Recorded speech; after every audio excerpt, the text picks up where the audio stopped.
Dans une terre étrangère baignée par les rayons du soleil levant, il existait un petit village aux alentours de Kyoto, au Japon. Dans ce village vivait un jeune homme nommé Kai. Kai était un esprit inquiet, un rêveur insatiable, toujours à la recherche de plus que ce que son village pouvait offrir. Le décor rural et paisible ne pouvait contenir la flamme ardente à l'intérieur de Kai, une constante soif de nouvelles expériences, de défis et d'aventures. Le monde extérieur semblait l'appeler, offrant des promesses de sens et de but au-delà des frontières du village qu'il avait vu grandir. Kai aspirait à quelque chose de plus que la routine de sa petite communauté. Il aspirait à la connaissance, à la croissance personnelle, à des découvertes qui ne pouvaient être atteintes qu'au-delà des limites de son village.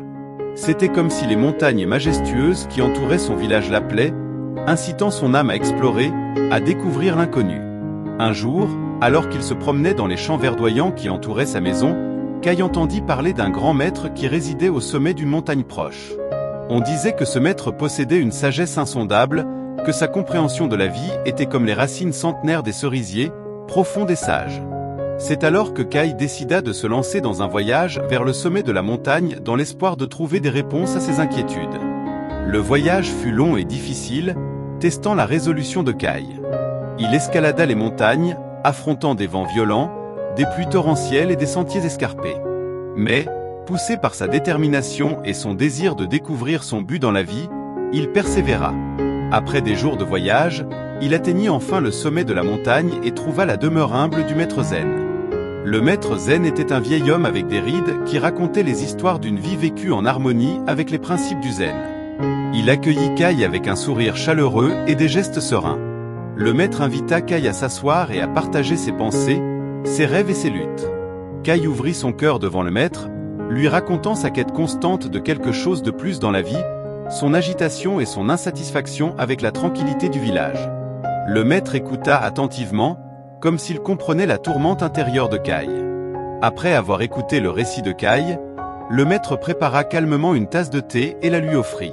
« Bois ce thé, dit le maître, c'est le meilleur de tout le Japon. » Kai prit la tasse et but le thé. À sa grande surprise, il ne semblait pas différent de n'importe quelle autre tasse de thé qu'il avait déjà goûtée.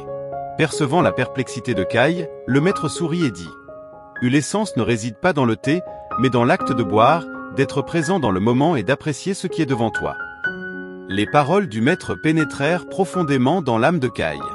En ce moment d'épiphanie, il comprit que sa quête incessante d'aventures et de défis l'avait aveuglé à la beauté et à la simplicité du présent. Il avait oublié d'apprécier les petits détails de la vie qui l'entouraient depuis toujours. Remerciant le maître, Kai promit de vivre dans le présent et de valoriser les petites choses de la vie. En descendant la montagne, il sentit un poids se lever de ses épaules. Pour la première fois depuis longtemps, il se sentit vraiment léger et content. Il réalisa que le véritable bonheur ne résidait pas dans la quête de plus, mais dans la gratitude pour ce qu'il possédait déjà. La leçon du maître resta gravée dans l'esprit et le cœur de Kai. Il apprit que la plénitude résidait dans l'appréciation du moment présent, dans la gratitude pour les bénédictions quotidiennes et dans la sérénité trouvée dans la simplicité de la vie. À partir de ce jour, Kai adopta une nouvelle façon de vivre, vivant dans le moment, cultivant la gratitude et trouvant la paix dans les choses les plus simples. Cette expérience transforma Kai. Il comprit que la vie était un voyage intérieur, une quête de compréhension et d'acceptation de soi et du monde qui l'entourait. Et à travers cette quête intérieure, il trouva le but qu'il avait tant désiré, vivre une vie de gratitude, de simplicité et de plénitude, où la véritable richesse résidait dans l'appréciation du présent. Depuis lors, Kai partagea cette sagesse avec tous ceux qu'il croisait, illuminant la vie de ceux qui cherchaient un sens et une paix intérieure.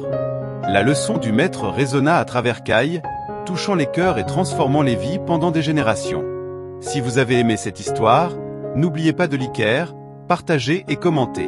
Profitez-en aussi pour vous abonner à la chaîne pour recevoir plus de contenu comme celui-ci. À la prochaine!